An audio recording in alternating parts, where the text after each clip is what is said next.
കുട്ടികളെ നമ്മൾ ഇന്ന് രണ്ടാമത്തെ വീഡിയോ സ്റ്റാർട്ട് ചെയ്യുന്നു. ഇന്നലെ നമ്മൾ ഫസ്റ്റ് വീഡിയോ കണ്ടു, ഫസ്റ്റ് ക്ലാസ് കണ്ടു. നമ്മൾ സെക്കൻഡ് ക്ലാസ് സ്റ്റാർട്ട് ചെയ്യാണ്.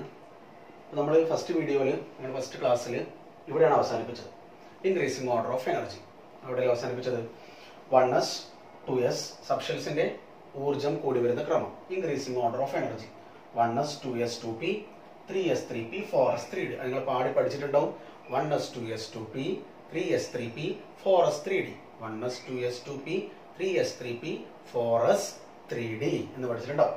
4sനാണോ 3dക്കാണോ മോർ എനർജി? ഏതിനാണോ എനർജി കൂടുതൽ, ഊർജം കൂടുതൽ ഏതിനാ? 3dക്കാണെന്ത്? 4sനേക്കാളും 3dക്കാണ് എനർജി കൂടുതൽ. നമ്മൾ ഇന്നലെ പഠിച്ചു വെച്ചിട്ടുണ്ട്. അപ്പോൾ ആ ഓർഡറുകൾ മനസ്സിലായിട്ടുണ്ട്. ഇന്നലെ പറഞ്ഞതാണിത്. 1s 2s 2p 3s 3p 4s 3d. ആ ഓർഡറിലാണ് എന്തുള്ളത്? സബ്ഷെൽസിന്റെ ഇൻക്രീസിങ് ഓർഡർ ഓഫ് എനർജി, ഊർജം കൂടി വരുന്ന ക്രമം. ഇനി നമ്മൾ ഇന്ന് പഠിക്കാൻ പോകുന്ന ടോപ്പിക് നോക്കാം. ഇന്ന് പഠിക്കുന്ന ടോപ്പിക് നോക്കാം. അതാണ് നമ്മുടെ ചാപ്റ്റർ. ചാപ്റ്ററിന്റെ പേരെന്താണ്? Periodic table and electronic configuration. അതാണ് നമ്മുടെ ടോപ്പിക്. ഇലക്ട്രോൺ വിന്യാസം എഴുതുക, ഇലക്ട്രോണിക് കോൺഫിഗറേഷൻ എഴുതുക. നമ്മളതാണ് നമ്മൾ ഇന്ന് പഠിക്കുന്നത്. ഇതാ subshell electronic configuration. Subshell electronic configuration Malayalam medium കുട്ടികൾക്ക് വേണ്ടി പറയുകയാണെങ്കിൽ ഇലക്ട്രോൺ വിന്യാസം എന്ന് മനസ്സിലാക്കും. സബ്ഷെൽ ഇലക്ട്രോൺ വിന്യാസം, ഇലക്ട്രോണിക് കോൺഫിഗറേഷൻസ് എങ്ങനെയാണ് എഴുതുക? നമുക്കറിയാം സബ്ഷെൽസിന്റെ ഇൻക്രീസിംഗ് ഓർഡർ ഓഫ് എനർജി, ഊർജം കൂടി വരുന്ന ഓർഡർ എപ്പോഴും ഓർമ്മയുണ്ടാവണേ.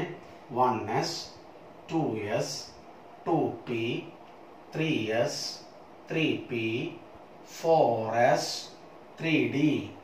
ഇതാണ് ആ ഊർജം കൂടി വരുന്ന ക്രമം.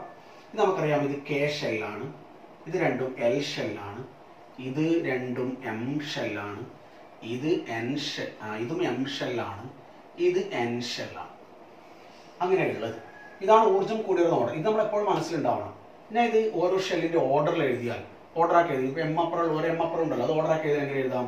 1s 2s 2p 3s 3p 3d 3d ഇപ്പോൾ എഴുതി വെച്ചേ 3d 4s എന്ന് എഴുതി. ഇത് കെ ഷെല്ല്, ഇത് എൽ ഷെല്ല്, ഇത് എം ഷെല്ല്, ഇത് എൻ ഷെല്ല്.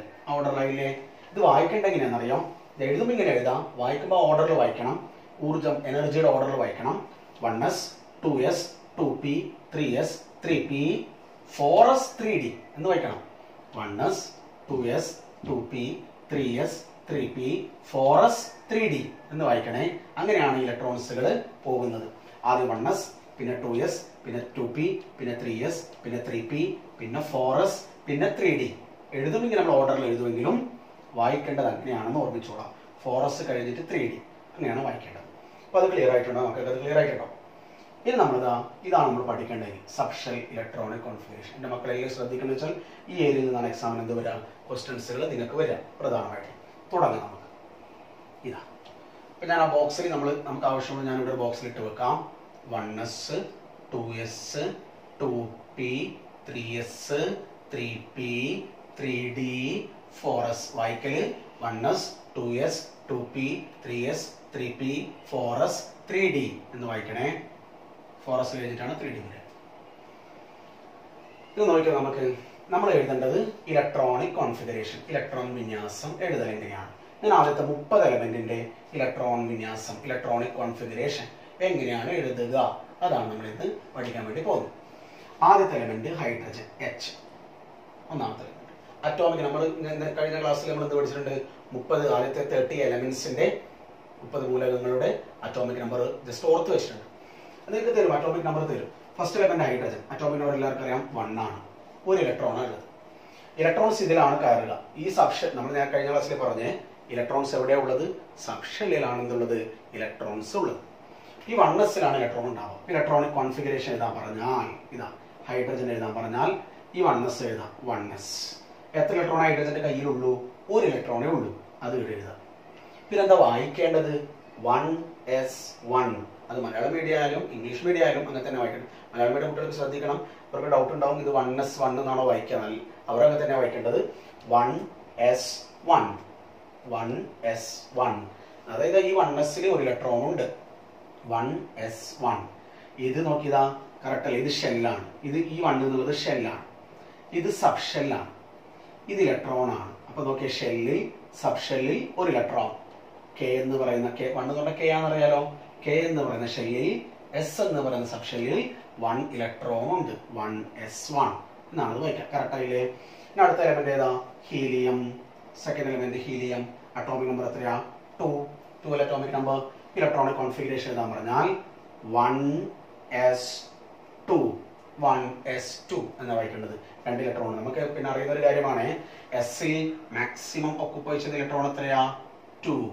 പിയിൽ 6, ടിയിൽ 10, എഫിൽ 14. ഏത് എസിലും ഈ എസിലും 2 തന്നെയാണ്, ഈ എസിലും 2 തന്നെയാണ്.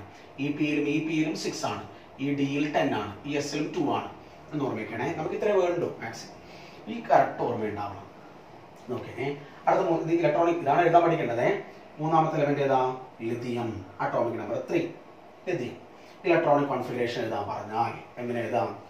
1s ഈ 1s 2 ഇലക്ട്രോൺ ഉണ്ട്. നമ്മൾ ചില കുട്ടികൾ 1s3 എഴുതാൻ പറ്റൂല. കാരണം എസിൽ എത്രയേ കയറാൻ പറ്റൂ? 2 കയറാൻ പറ്റൂ. അപ്പോൾ 1s 2 കയറി. ഇനി ഒരു ഇലക്ട്രോൺ ബാക്കിയില്ലേ? കാരണം മൊത്തം ഇലക്ട്രോൺ അറ്റോമിക് നമ്പറാണ് ഇലക്ട്രോണിന്റെ എണ്ണമെന്ന് ചെറിയ ക്ലാസ്സിൽ പഠിച്ചിട്ടുണ്ട്. അറ്റോമിക് നമ്പറും ഇലക്ട്രോണിന്റെ എണ്ണവും സെയിം ആയിരിക്കും. അപ്പൊ 3 ഇലക്ട്രോൺ ഉണ്ട്. അപ്പൊ അതിൽ 1s 2 കയറി. ഇനി എവിടെ കയറുക? 2s കയറുക. ഊർജം, എനർജി കൂടി വരുന്ന ക്രമത്തിലാണ് ഇലക്ട്രോൺസുകൾ ഒക്കുപ്പൈ ചെയ്യുക. ഇലക്ട്രോൺസ് കയറി പോക്ക് അങ്ങനെയാണ്. അപ്പോൾ 1s ഇലക്ട്രോൺ കയറി, 2 കയറി.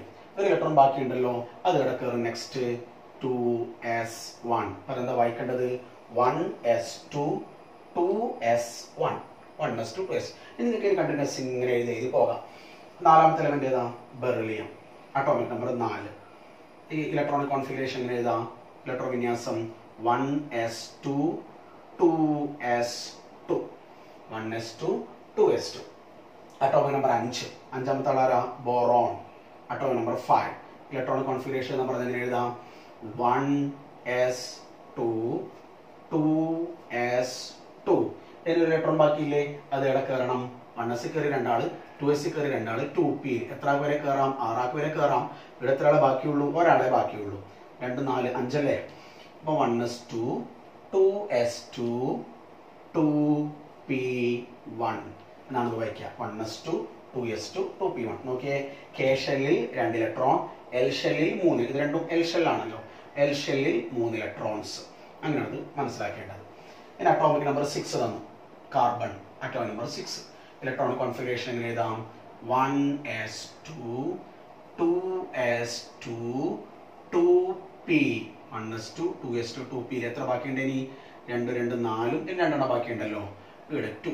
1s2 2s2 2p2. Atomic number 7. Nitrogen തന്നു. എങ്ങനെ എഴുതാം? 1s2. മനസ്സിലാവുന്നുണ്ടല്ലോ? അതൊക്കെ മനസ്സിലാവുന്ന പറയുന്ന കാര്യങ്ങൾ. 1s2 2s2 2p3 എന്ന് വരും. 1s2 2s2 2p3. Oxygen. Atomic number 8. Electronic configuration 1s2 2s2 2p. അപ്പം 8 വരെ 2 2 4 ബാക്കി 4 ഉണ്ട്. ഇവിടെ 2p4 എന്ന് വരും. 2p4 മനസ്സിലാവുന്നുണ്ടല്ലോ? 1s2 2s2 2p4. ഞാനിത് ഈ എഴുതി വയ്ക്കാം. പിന്നെ ഓരോന്നോരോന്ന് 30 വരെ നമുക്ക് നോക്കാം. ആദ്യത്തെ നോക്കിയേ, ഞാൻ അടുത്ത് നോക്കാം. Atomic number 9. 9 ആരാ? ഫ്ലോറിൻ. ഇങ്ങനെ എഴുതാം 1s2. നിങ്ങൾക്ക് ഓരോന്നോരോന്ന് എഴുതി പോകാം. നിങ്ങളൊരു പേപ്പർ എടുത്തിട്ട് എഴുതി പോകാം. അപ്പം ഞാൻ അയച്ചു തരുന്ന നോട്ട് നോക്കിയിട്ട് എന്താക്കാം, അതിലും എഴുതി പോകാം. നോട്ട്സ് ഉണ്ടാക്കണേ. വാട്സപ്പിൽ അയച്ചു തരുന്ന നോട്ട് ഉപയോഗിച്ച് നോട്ട്സ് ഉണ്ടാക്കണം. 1s2 2s2 2p5 എന്ന് കിട്ടും. ഇനി ഫ്ലോറിൻ ആയി. Neon. Atomic number 10. Electronic configuration 1s2 2s2 2p6 എന്ന് കിട്ടും. 1s2 2s2 2p6. Sodium. Atomic number 11. എന്ത് എഴുതാം? 1s2 2s2 2p6. 2p7 ആവൂലേ?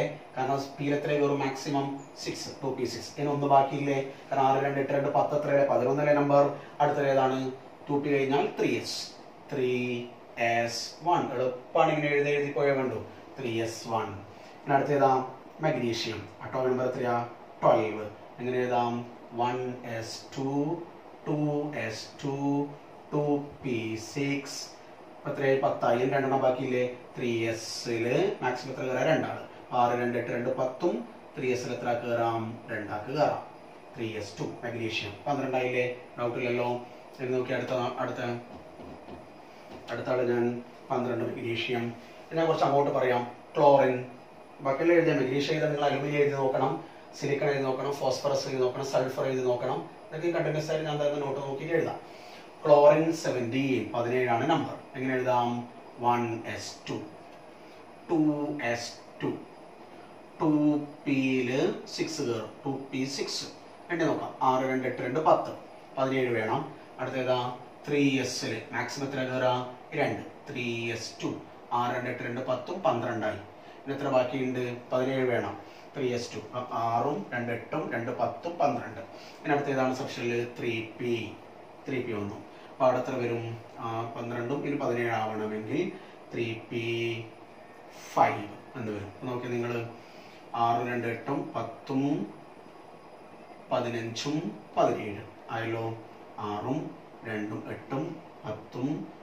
5ഉം 15ഉം 2ഉം 17 ക്ലോറിൻ ഇനി ആർഗൺ ആണെങ്കിലോ അറ്റോമിക് നമ്പർ 18 കോൺഫിഗറേഷൻ എഴുതാം 1 പറഞ്ഞു മക്കൾ പറഞ്ഞു 1s2 2s2 2p6 3s2 3p6 6 2 8 2 10ഉം 16ഉം 18 argon എഴുതാൻ വേണ്ടി പറ്റും അതിലെ ഡൗട്ട് ഇല്ലല്ലോ ഇനി ബാക്കിയുള്ളതൊക്കെ എഴുതാൻ ഞാൻ ഫ്ലോറിനായി ഇനി 18 വരെ ആയ ആർഗണായ ആർഗൺ 19 ആരാ പൊട്ടാസ്യമാണ് 19 അറ്റോമിക് നമ്പർ 19 ആണ് അറിയാം 19 ഇലക്ട്രോൺസ് ഉണ്ട് അത് ഇതിലാണ് കയറുക ആദ്യം 1sൽ 2 ഇലക്ട്രോൺ ഉണ്ടാകും 2sൽ 2 ഇലക്ട്രോൺ ഉണ്ടാകും 2pയിൽ 6 ഇലക്ട്രോൺസ് ഉണ്ടാകും 3sൽ 2 ഇലക്ട്രോൺ ഉണ്ടാകും 3pയിൽ 6 ഇലക്ട്രോൺ ഉണ്ട് പിന്നെ നോക്കിയേ 6 2 8 2 10ഉം 16ഉം 18 ആയി ഒന്ന് ബാക്കിയുണ്ടല്ലോ അത് 3p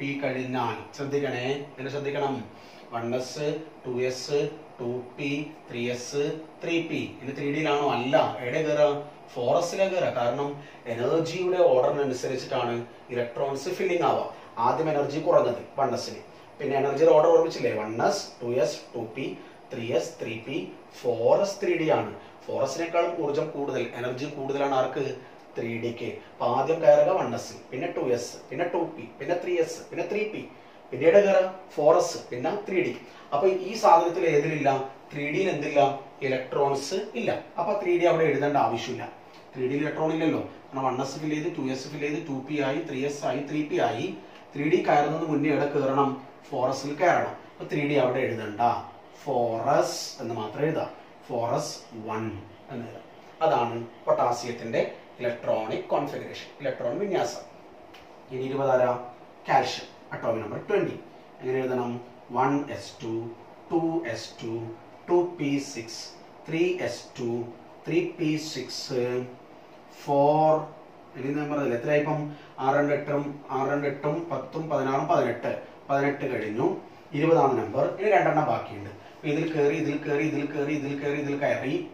18 ആയി രണ്ടെണ്ണം ബാക്കിയുണ്ട് രണ്ടാക്കട കയറാം എസിൽ കയറാലോ 3Dയിൽ എന്തില്ല ഇലക്ട്രോൺസ് ഉണ്ടാവില്ല ഇതാണ് ഏറ്റവും എനർജി കൂടിയത് ഇത് കുറവ് അതിനേക്കാൾ കൂടുതൽ ഏറ്റവും കൂടുതൽ 3Dക്കാണ് അപ്പൊ അവിടെയാണ് അവസാനം ഫില്ലിംഗ് നടക്കുക അപ്പൊ 3p അവസാന ഇലക്ട്രോൺ അവിടെ കയറുക 3Dയിൽ അപ്പം 1s2 2s2 2p6 3s2 3p6 പിന്നെന്ത് വരും 3D ഇലക്ട്രോൺ ഇല്ലല്ലോ 4sൽ 2 ഇലക്ട്രോൺസ് വരും 4s2 ഇനി സ്കൂട്ടി വിക്രമൻ ഫിക്കോനിക്കൂസൻ 21 മുതൽ 30 വരെയുള്ള ആള് 21 മുതൽ 30 വരെയുള്ള ആളല്ലേ നമ്മൾ ഇന്നലെ പഠിച്ചത് സ്കൂട്ടി വിക്രമൻ ഫിക്കോനിക്കൂസൻ അവരെ എഴുതി നോക്കാം ശ്രദ്ധിക്കണേ ഫോർ എക്സാമ്പിൾ 21 സ്കാൻഡിയം ആണ് 21 സ്കാൻഡിയം 21 ഇലക്ട്രോണിക് കോൺഫിഗറേഷൻ എഴുതാൻ പറഞ്ഞു ഇലക്ട്രോണിക് വിന്യാസം എഴുതാൻ പറഞ്ഞു നമ്മൾ എന്ത് എഴുതും 1s2 2s2 2p6 2p6 3s2 3p6 പിന്നെ നമ്മൾ നോക്കും ഇപ്പൊ എണ്ണി നോക്കും 6 2 8 2 10 16 18 ആയി 21 ഇനി രണ്ടെണ്ണം ഇവിടെ കയറും 21 ഇതിന്റെ നമ്പർ. ഇതിപ്പോൾ 18 ആയത് 21 ആവണം. ഇനി രണ്ടെണ്ണം ഇടയിൽ കയറാം. ഫോറസ്റ്റിൽ കയറി. എന്നാൽ ഒന്ന് എന്തുണ്ട്? ഫോറസ്റ്റിൽ പരമാവധി രണ്ടെണ്ണേ കയറൂ. രണ്ടെണ്ണം അവിടെ കയറിയാൽ ഒന്ന് ബാക്കിയുണ്ടല്ലോ. ആ ബാക്കിയുള്ള ഒന്ന് ഇവിടെ കയറും. 3Dയിൽ കയറും. അപ്പൊ എന്തുണ്ട് അവിടെ? 3Dയിൽ ഇലക്ട്രോൺ വരാനുണ്ട്. നേരത്തെ പൊട്ടാസ്യത്തിന്റെയും കാൽഷ്യത്തിന്റെയും കേസിൽ എന്ത് വരാനില്ല? 3Dയിൽ ഇലക്ട്രോൺ വരാനില്ല. അതുകൊണ്ട് നമ്മൾ 3D എഴുതാതിരുന്നത്. ഇവിടെ എന്ത് വരാനുണ്ട്? ഇലക്ട്രോൺ വരാനുണ്ട്. അപ്പൊ അവിടെ 3D ആണ് എഴുതി വെക്കാം നിങ്ങൾ. 3D. പിന്നെ ഫോറസ് എന്ന് എഴുതാം. അപ്പം 6 2 8 10 16 18 ഇവിടെ 2 20 21. അതൊന്നും എങ്ങനെ ഏതാ വായിക്കുക? 1s2 2s2 2p6 3s2. നല്ല താളത്തിൽ തന്നെ പഠിക്കാം. 1s2 2s2 2p6 3s2 3p6 4s2 3d1 എന്നാ വായിക്കേണ്ടത്. 4s2 3d1. അവസാനം ഫില്ല് ചെയ്ത സബ്ഷനിൽ ഏതാ? 3D. ഡി സബ്ഷനിലാണ് അവസാനം ഇലക്ട്രോൺ ഫില്ല് ചെയ്തത്. ഇനി ടൈറ്റാനിയം 22. സ്കാൻഡിയം ടൈറ്റാനിയം എങ്ങനെ എഴുതാം? 1s2 2s2 2p6 3s2 3p6. നേരത്തെ പറഞ്ഞ 18 ആയി. രണ്ടെണ്ണം ഇവിടെ കയറും. ഫോറസ്റ്റിൽ രണ്ടെണ്ണം കയറും. എന്നാലും ബാക്കി ഇലക്ട്രോൺസ് ഉണ്ട്. അത് 3Dയിലേക്ക് വരണം. 3D ഇലക്ട്രോൺ വരാനുണ്ടെങ്കിൽ 3D അവിടെ എഴുതി വെക്കാം. പിന്നെ ഫോറസ് എഴുതി 2 ഇലക്ട്രോൺ. 3Dയിലും 2 ഇലക്ട്രോൺ. അതിലേക്ക് ക്ലിയർ അല്ലേ? Scandium titanium. Vanadium 23. Electronic configuration 1s2 2s2 2p6 3s2 3p6. 3Dയിൽ വരാനുണ്ടാവും. 4sൽ 2. അപ്പം 20 ആയി. 23 3D 3 എന്ന് വരും. സ്കാൻഡിയമായി, ടൈറ്റാനിയമായി, വനേഡിയം ആയി. ഇനി 24 നമ്പർ ശ്രദ്ധിക്കണേ. 24 ഞാൻ വായിക്കാം. നമ്പർ 24 ക്രോമിയമാണ്. ക്രോമിയം 24 ആണ് ക്രോമിയം. അതവിടെ വെക്ക്. 24 ക്രോമിയമാണ്. അതവിടെ വെക്ക്. നിങ്ങൾ കുറച്ചായിട്ട് പറഞ്ഞുതരാം. 24 അവിടെ വെക്ക്.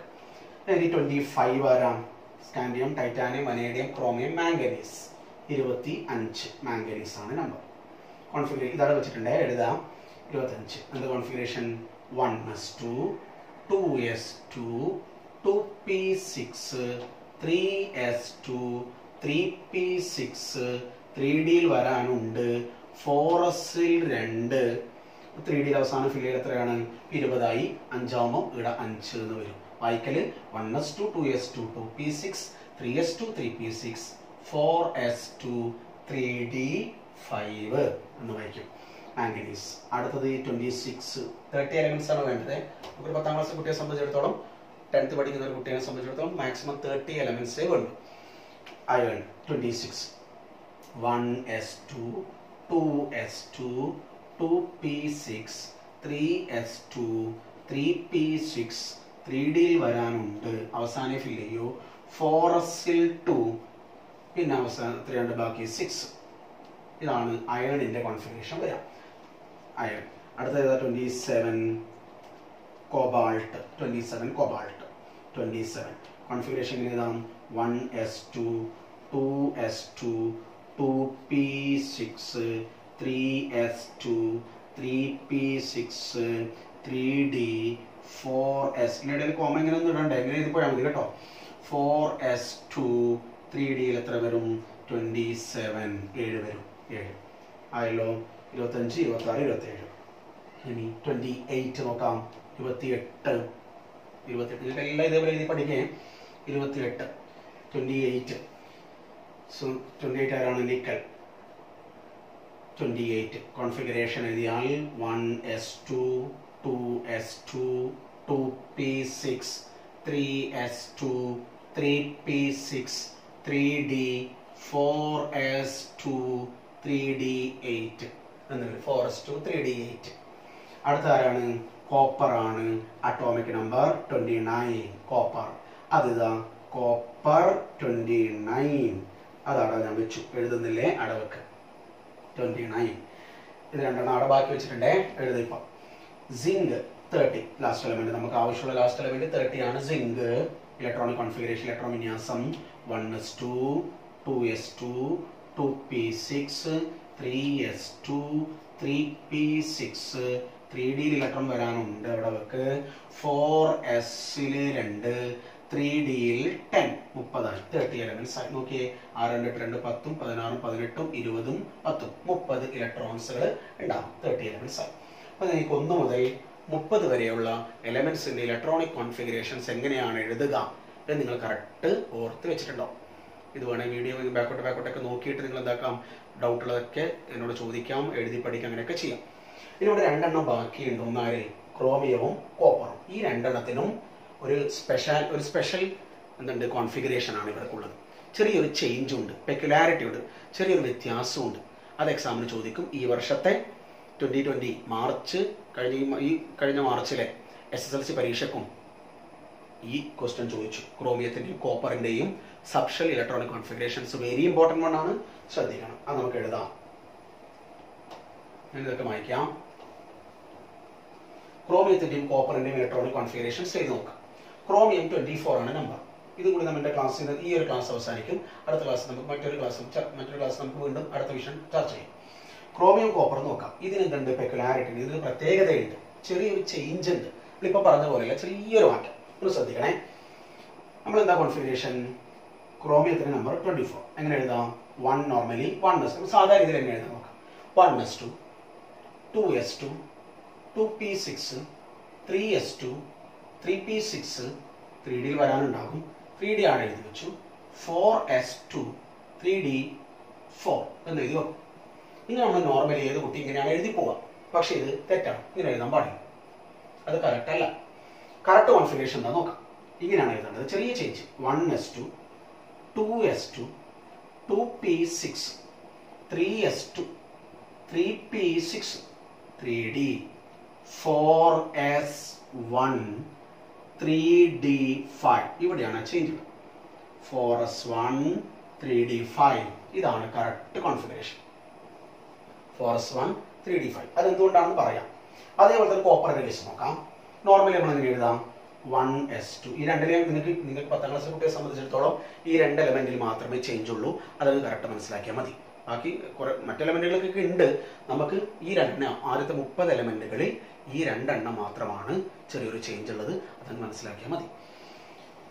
ബാക്കി നോർമലി എഴുതി പോണേ. സാധാരണ നേരത്തെ ഇതേപോലെ തന്നെ 1s2, 2s2, 2p6, 3s2, 3p6, 3d, 4s2, 3d9 നമ്മൾ നോർമലി എഴുതും. സാധാരണ ഇങ്ങനെ എഴുതാം. 29 ഇങ്ങനെ എഴുതാം. പക്ഷെ അത് തെറ്റാണ്. നോർമലി എഴുതുന്നത് തെറ്റാണ്. അതിന്റെ കറക്റ്റ് എന്താണെന്ന് ചോദിച്ചാൽ ഇങ്ങനെയാണ്. ചെറിയ change. 1s2, 2s2, 2p6, 3s2, 3p6, 3d, 4s1, 3d10, 4s1, 3d10. ഇവിടെയാണ് ആ ചേഞ്ച് ഉള്ളത്. അവിടെയാണ് ആ ചേഞ്ച് മനസ്സിലാക്കേണ്ടത്. ഇതാണ് കറക്റ്റ് കോൺഫിഗറേഷൻ. ഇപ്പൊ നമുക്ക് ഡൗട്ട് തോന്നും, എന്തുകൊണ്ട്? നിങ്ങൾക്ക് സ്വാഭാവിക ഡൗട്ട് ഉണ്ട്, എന്തുകൊണ്ടാണ് ഈ ക്രോമിയവും കോപ്പറും ഇങ്ങനെ ഒരു ചേഞ്ച് കാണിക്കുന്നത്? അവിടെ എന്താ വിഷയം എന്നറിയോ? ഡി എന്ന് പറയുന്ന സബ്ഷെല്ലിൽ നമുക്കറിയാം മാക്സിമം കൊള്ളുന്ന ഇലക്ട്രോൺ എത്രയാ? 10 ആണ്. മാക്സിമം 10 ആണ്. 10 ഇലക്ട്രോൺസ് വന്നാൽ ആ സബ്ഷെൽ എന്തായി? ഫുൾഫിൽഡായി, ഫുള്ളായിട്ട് നിറഞ്ഞു. ഇനി D5 വന്നാലോ അതിന്റെ പകുതി, മാക്സിമം എത്ര കയറുക, പരമാവധി എത്ര കയറുക? 10. 5 എന്ന് പറഞ്ഞാലോ ആ നേർ പകുതി അല്ലേ? അപ്പൊ അത് ഹാഫ് ഫിൽഡായി. ഇത് ഫുൾ ഫിൽഡ് ആണ്, ഇത് ഹാഫ് ഫിൽഡ് ആണ്. അങ്ങനെ മനസ്സിലാക്കാം. ഇത് ഫുൾ ഫിൽഡ്, ഇത് ഹാഫ് ഫിൽഡ്. ഏതൊരു എലമെന്റിനെ സംബന്ധിച്ചിടത്തോളം ഡി സബ്ഷെല്ലുകളിൽ അല്ലെങ്കിൽ എഫ് സബ്ഷെല്ലാവാം, അല്ലെങ്കിൽ പി സബ്ഷെല്ലാവാം. ഇങ്ങനെയുള്ള സബ്ഷെല്ലുകളിൽ, നമ്മളിവിടെ സബ്ഷെല്ലിൽ ചർച്ച ചെയ്താണ് ഡി ആയതുകൊണ്ട്, ഡി സബ്ഷെല്ലിൽ ഫുൾ ഇലക്ട്രോൺ വന്നാലോ അല്ലെങ്കിൽ ഹാഫ് ഇലക്ട്രോൺ വന്നാലോ ആ എലമെന്റിന് മോർ സ്റ്റെബിലിറ്റി കിട്ടും. എന്താ കിട്ടുക? More stability.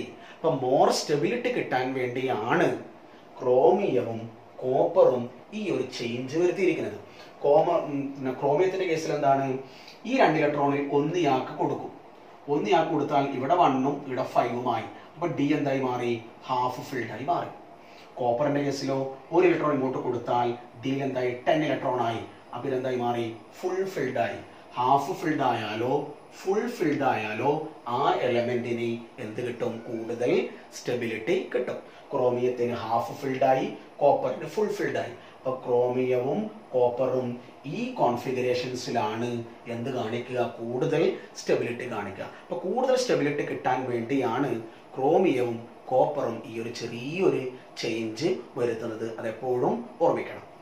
അപ്പൊ നമുക്ക് സ്വാഭാവികമായിട്ടും നമുക്ക് ഉണ്ടാകുന്ന ഒരു ഡൗട്ടാണ്, മറ്റെലമെന്റുകൾക്കും കാണിച്ചൂടെ എന്ന് നോക്കാം. മറ്റു എലമെന്റുകൾ ഞാൻ വായിക്കാം, ഇത് മനസ്സിലായിട്ടുണ്ടെന്ന് വിചാരിക്കുന്നു. മറ്റെലമെന്റ് ഫോർ എക്സാമ്പിൾ, ഇതിപ്പോ ഡി വരുന്ന സബ്ഷെല്ലുകളിൽ വരുന്നവർക്കാണ് വിഷയം. മറ്റൊരു എലമെന്റ് എടുക്കാം. ഫോർ എക്സാമ്പിൾ സ്കാൻഡിയം എടുക്കാം. 21 ആണ്. കോൺഫിഗറേഷൻ എഴുതിയാൽ 1s2 2s2 2p6 3s2 3p6 3d 4s2 3d1. S കൊടുക്കുന്നുണ്ടെങ്കിൽ ഒരു ഇലക്ട്രോണെ കൊടുക്കൂ. എസ് ഒരു ഇലക്ട്രോൺ കൊടുത്താൽ ഇതെന്താകില്ല? ഹാഫ് ഫിൽഡ് ആവില്ല. ഇതെന്താവും ചെയ്യില്ല? ഫുൾ ഫിൽഡ് ആവുകയും ചെയ്യില്ല. അപ്പൊ സ്കാൻഡിയത്തിന് എന്താണ്? നോർമലി ഇതേ കോൺഫിഗറേഷൻ തന്നെ വരിക, ഒരു ചേഞ്ചും ഉണ്ടാവില്ല. മറ്റൊരു എലമെന്റ് എടുത്ത് നോക്കാം. ഫോർ എക്സാമ്പിൾ അയൺ ആണ്, 26 ആണ്. 26 എടുത്താൽ configuration 1s2 2s2 2p6 3s2 3p6 3d 4s. 4sൽ 2 electron, 3dയിൽ 6. ഇങ്ങനെയാണ് വരിക. ഇനി കൊടുത്താലും എസിന് എത്ര കൊടുക്കാൻ പറ്റൂ? 1 ഇലക്ട്രോൺ.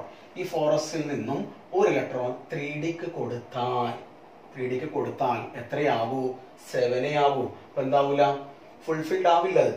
അപ്പൊ എന്താവില്ല? അത് ഈ ഇലക്ട്രോൺ കൊടുക്കാൻ നിൽക്കില്ല. അപ്പൊ അത് നോർമലി നമ്മൾ സാധാരണ എഴുതുന്നത് പോലെ തന്നെയായിരിക്കും അതിന്റെ ഇലക്ട്രോണിക് കോൺഫിഗറേഷൻ. മറ്റൊരു സിങ്ക് എടുത്ത് നോക്കിയാൽ സിങ്ക് 30 ആണ് വരിക. 1s2 2s2 2p6 3s2 3p6 3d 4s2 1s2 2s2 2p6 3s2 3p6 4s2 3d 10. ഇതാണ് സിങ്ക് 30. സിങ്കിനെ സംബന്ധിച്ചിടത്തോളം ഇലക്ട്രോൺ എന്തില്ല? വാങ്ങേണ്ട ആവശ്യമില്ല. ഓൾറെഡി എന്താണത്? ഡിയിൽ എന്തുണ്ട്? ഫുൾഫിൽഡ് ആണ്. അപ്പൊ അതിൽ ചേഞ്ച് ഒന്നും ഉണ്ടാവില്ല. അപ്പൊ ക്രോമിയത്തിനും കോപ്പറിന് മാത്രമാണ് നിങ്ങൾ പഠിക്കുന്ന കുട്ടികൾ 10th കുട്ടികൾ പഠിക്കുമ്പോൾ ചെറിയൊരു ചേഞ്ച് ഉള്ളത്. അത് പ്രത്യേകം ഓർമ്മിക്കേണ്ട ഒരു പോയിന്റ് ആണ്. ഈ വർഷത്തെ SSLC എക്സാമിന് നോക്കാം. ഇതാ മാർച്ച് കഴിഞ്ഞിപ്പോൾ നടന്ന എക്സാമിന് ചോദ്യം എന്തായിരുന്നു? ക്രോമിയത്തിന്റെ അറ്റോമിക് നമ്പർ 24 ആണ്. ക്രോമിയത്തിന്റെ ഔട്ടർ ഇലക്ട്രോണിക് കോൺഫിഗറേഷൻ തന്നിട്ടുണ്ട്. ഇതിലേതാണ് കറക്റ്റ്? എയും ബിയും. ഏ തന്നിരിക്കുന്നത് ഇങ്ങനെയാണ് തന്നത്, ഇങ്ങനെ തന്നു. ബി തന്നിരിക്കുന്നത് ഇങ്ങനെയാണ് തന്നത്. Which is the correct one? A or B? Chemistry ഞാൻ പറഞ്ഞു 1 വേർഡുകളാണ് വരിക കൂടുതലും. A or B? ആൻസർ എന്ന് പറയുന്നത് നിങ്ങൾ ഇതാണോ ശരി? എന്താണ്? ഇതാണ് ശരി. എന്തുകൊണ്ടാണത്? ബി എന്ന് പറയുന്ന വൈ എന്ന് പറഞ്ഞാൽ എന്താ ആൻസർ? ബി എന്ന് പറയുന്ന അവസ്ഥയിലാണ്, ആ ഒരു സ്റ്റേജിലാണ് ക്രോമിയത്തിന് എന്ത് കാണിക്കാൻ പറ്റുക? മോർ സ്റ്റെബിലിറ്റി കാണിക്കാൻ വേണ്ടി പറ്റും. അപ്പൊ നിങ്ങൾ ഈ ഒരു ക്ലാസ്സിൽ നിങ്ങൾ എന്ത് എഴുതാൻ പഠിച്ചു? സബ്ഷെൽ ഇലക്ട്രോണിക് കോൺഫിഗറേഷൻസ് എഴുതാൻ വേണ്ടി പഠിച്ചു. എൻ്റെ കുട്ടികൾ ഞാൻ തരുന്ന നോട്ട് വൈസിൽ എന്താക്കണം? ഓരോന്നോരോന്ന് എഴുതി പഠിക്കണം. ഒരു പേപ്പറിൽ ചെയ്ത് പഠിക്കണം. ക്ലാസ് മനസ്സിലായിട്ടുണ്ടെന്ന് വിചാരിക്കുന്നു. ഡൗട്ടുള്ളവർ എന്നെ എന്താക്കണം? കോൺടാക്ട് ചെയ്യണം. സബ്ഷെൽ ഇത് പഠിച്ചത് എന്തായിരുന്നു?